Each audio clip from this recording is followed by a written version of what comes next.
Hello' everyone, মই অন্যতা mini ব্লগলৈ আপোনালোক সকলোকে স্বাগতম জনাইছোঁ। আৰু আজি বনাবলৈ লৈছোঁ নৰসিংহৰে মাগুৰ মাছৰ জোল।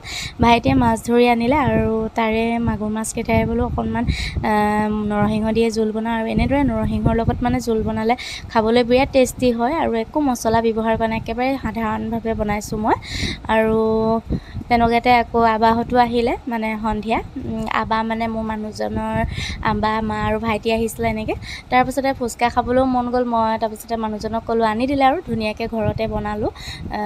একেবাৰে হেঁপাহ পলুৱাই বোলো খাই লওঁ, যিহেতু মই কাইলৈ ঘৰলৈ যামগৈ।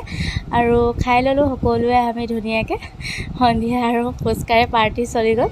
খাই যে ইমান ভাল লাগিলে, ঘৰত বনোৱাকেইটা এনেও খাবলৈ ভাল লাগে নহয় জানো। আৰু এইফালে ৰাতিয়ে দুটামান বেগ মই দি পঠিয়ালোঁ গাড়ীতে, যিহেতু মই নেক্সট ডে যাম মানুহজনৰ লগত, স্কুটিতে যোৱা হ'ব। আৰু তাতকৈ এটা ভাল লগা কথা, যিহেতু মই এটা নিজকে সৰুকৈ গিফ্ট দিবলৈ সক্ষম হৈছোঁ। আপোনালোকৰ আশীৰ্বাদ আৰু মৰমৰ কাৰণে আপোনালোকে এনেদৰে